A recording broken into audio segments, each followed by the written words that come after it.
Namaste and good evening. I basically would like to consider myself as an apolitical person. But then long ago when I was in college, and I still distinctly remember my political science teacher saying that, if you live in a state, one can be away from politics, but politics, however, will not remain far away from you. And over the years, my experience have taught me exactly the same.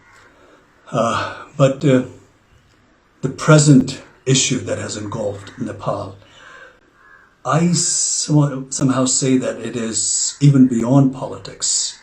The border dispute between Nepal and India. On an optimistic note, I would prefer to call it as a misunderstanding on our neighbor's part. It's not even dispute. It's beyond politics because it has affected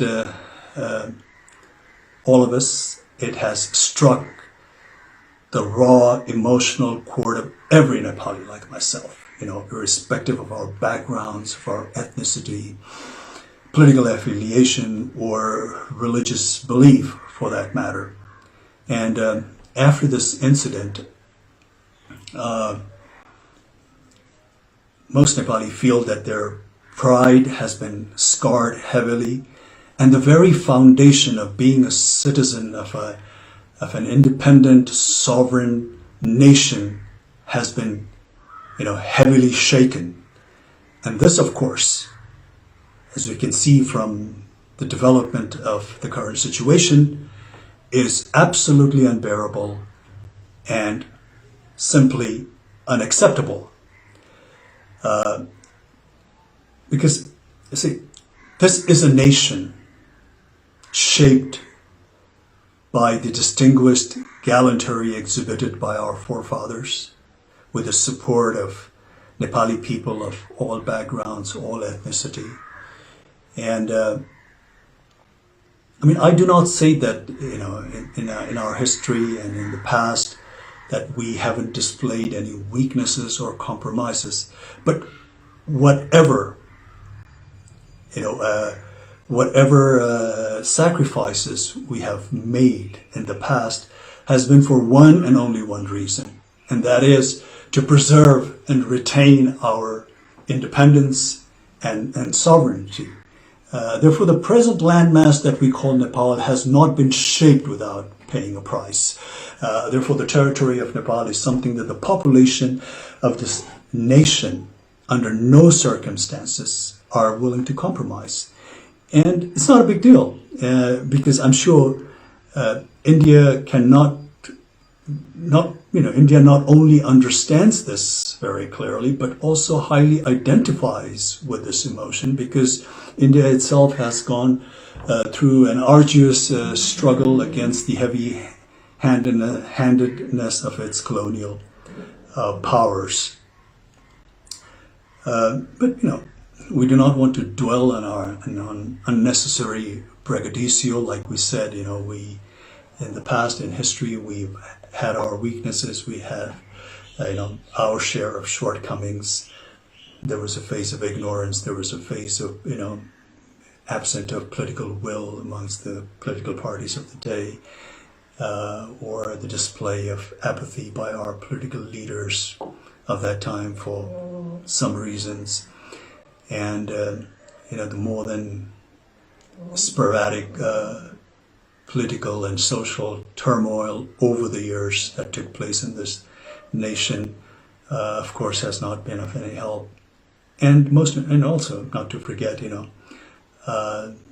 the friendly cooperation that we have extended to our neighbors, taken undue advantage of. But then again, now the time has, of course, evolved, the time has changed, and the population of Nepal, especially the youth, is, of course, not that of 1816 or 1857 or 1923, or for that matter, not even 1950 or 1962. The way the current scenario that has developed, clearly establishes that the population of this country are not going to accept any form of injustices lying down. Therefore, this time around, it's not even enough to appease the incumbent government alone, because this issue has been so passionately embraced also by the people of Nepal, that unless they think that they have been dealt justly and fairly, I, sadly and regretfully have this intuition that this bone of contention between the two countries is going to persist. And this sort of, a deadlock between two neighboring nations who for such a long time in history have shared common values, common culture, tradition, religious belief to a large extent, is going to affect not only the two nations concerned, but also going to hamper the progress and rob the much needed peace in this region. Therefore, in recent news, when I hear that, when India cries wolf vehemently, denouncing China, not showing respect to the sovereignty of India, and proclaims how China does not care for India's national or territorial integrity, it just seems like a case of pot calling the kettle black. And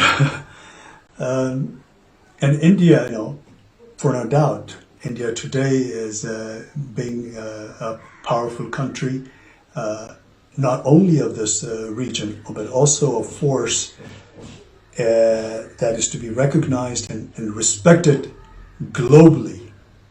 Needs to project or show some kind of magnanimity befitting the stature of such a nation, especially when it comes to its friendly neighbors. But Nepal basically only wants fair deal based on fact and statistics. It is only demanding to have what truly belongs to her, not more, not less. Nepali people will always want cordial, lasting relations with India. Whenever Indian government had extended some warmth of friendship, Nepali people have always reciprocated with open heart. I recalled the very first visit of Honorable Prime Minister of India, Mr. Modi, to Nepal as a Prime Minister. And the warmth and the fraternal affections and the goodwill was so infectious that Modi ji stepped out of his motorcade and went amongst the elated bystanders, to the bewilderment of 3 or 5 layers of security that was provided to him. The crowd not only spontaneously cheered and showered him with all kinds of praise, but treated him like a rock star. And to be honest, to be frank, I have yet to see that kind of reception meted out to our own leaders so spontaneously and voluntarily by the crowd of Nepal. But then again, unfortunately, the exhilaration met with an untimely death when Prime Minister Modi's government imposed trade blockade during the aftermath of 2015 devastating earthquake. This has left a deep wound, at least to this generation of Nepali people.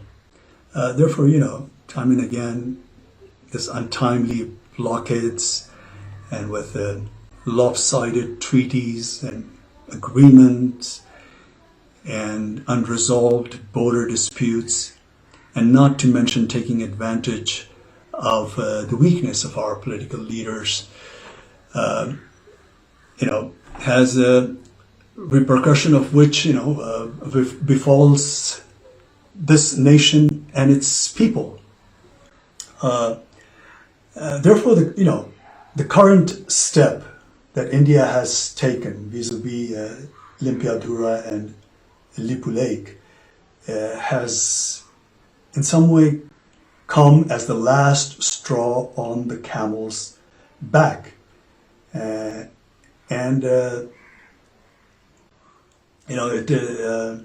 is not at all in the benefit of not only the two concerned nations, but also for the entire SAARC region, to say the least.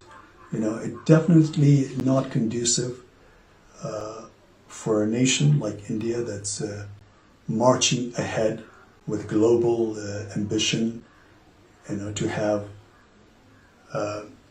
more than a share of neighbors that it has a hostile, relationship with. And the hostility looming in the air need not to persist, because anger and malice is going to take us nowhere. The consequence, of course, is going to be far more damaging for both the countries. And at this time of global crisis, in a pandemic like this, where the whole world is suffering, India, being a powerful country in the region, needs to respond to the need of their less fortunate neighbors. And this kind of action will only raise the level of India in the international arena to the next level. And as one Indian politician, a seasoned Indian politician, rightly foresees, India as a development power, and its rise is being linked to its ability to provide governance solution to the development needs to countries in Asia and Africa.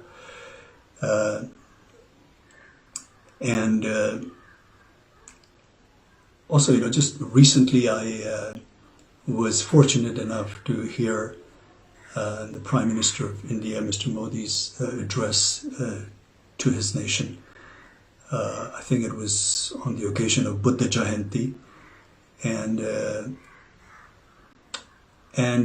he said something like, I would like to roughly quote what he said.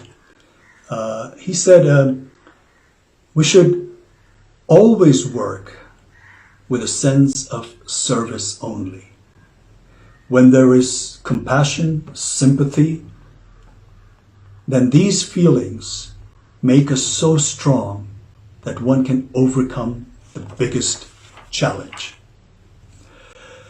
So we here in Nepal only wish that Mr. Modi would overcome this challenge, not just with compassion and sympathy. Of course, we need that, but with all fairness and a good dose of empathy. Because we here in Nepal take the border, like I said, misunderstanding on an optimistic note, on the Indian part, with great deal of regret, and ask to return what is justly belongs to Nepal. All the historical evidence clearly points out, proves that Limpiyadhura and Lipulekh region is in all fairness part of Nepal. Therefore,